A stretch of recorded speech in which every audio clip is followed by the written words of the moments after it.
Hello everyone, welcome back to the channel. This is Trapti Parekh, legal intern at Laxis and Company from JNR Vyas University, Jodhpur. First of all, this video does not solicit any kind of promotion or advertisement, or the sole purpose of this video is educational purpose only. So in this video, I will talk about dacoity, which is defined under section 391, and its punishment and the essentials of dacoity. So let's start to understand the dacoity. So dacoity is defined under section 391 of Indian Penal Code, which says that when five or more persons co-jointly commit or attempt to commit a robbery, or where the whole number of persons co-jointly committing or attempting to commit a robbery and person present and aiding such commission or attempt amount to five or more persons. Every person so committing, attempting or aiding is said to commit dacoity. Let's understand with an illustration where the accused and his friends, which is more than five or more than five, attempt to commit a robbery at a house of A. But on a hue and cry being raised, took to their heels without committing robbery. The offence of dacoity was completed the moment they took their heels without any booty. There was attempt to commit robbery, and the accused would be guilty of an offence of dacoity and would be punishable under section 391 of IPC. Now let's understand the essential ingredients of dacoity. The first is the accused commit or attempt to commit robbery. The second is person committing or attempt to commit robbery, and the person present and aiding must not be less than five persons. The third is all such persons should act co-jointly. Now the question is that where the burden of proof lies on when someone commit an act of dacoity. As a matter of fact, it is very difficult to identify the accused in the offence of dacoity. The prosecution must establish that five or more persons co-jointly commit the offence. Second, that one or more of the attempted or committed to commit robbery. And the last is that the others were present and aiding such commission or attempt. Now, what happens if the dacoity is committed by the unknown person who is wearing veil in the dark night, and it is highly difficult to establish their identity? Without identity of the accused, the court could not impose the punishment. So there are three kinds of evidence which is available in robbery or dacoity. The first is first occasion, when the offender caught red-handed on the spot by the villagers.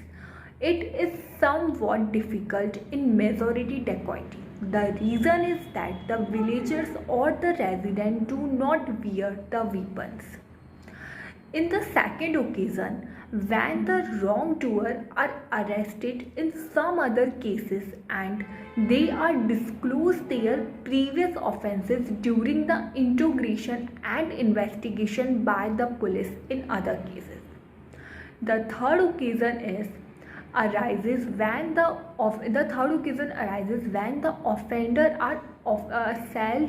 offenders sell the stolen property after the dacoity in another place.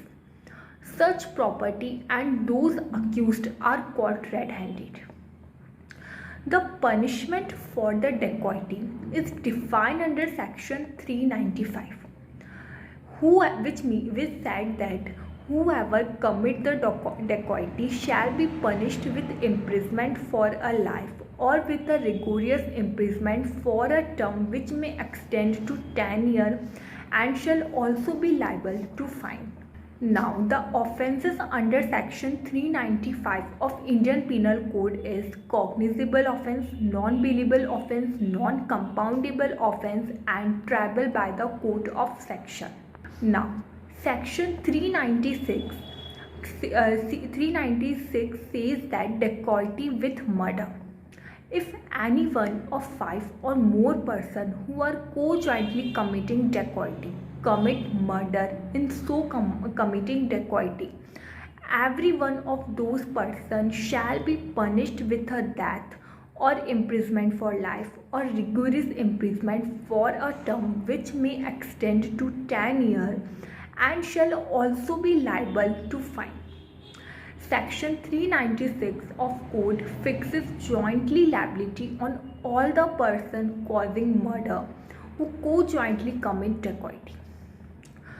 There are some important ingredients of section 396 of Indian Penal Code which includes some conditions to be satisfied. The first is the dacoity was committed. Second is 5 or more persons co-jointly commits dacoity. Third is 1 or more of them committed murder. And the fourth is the murder was committed during the commission of dacoity.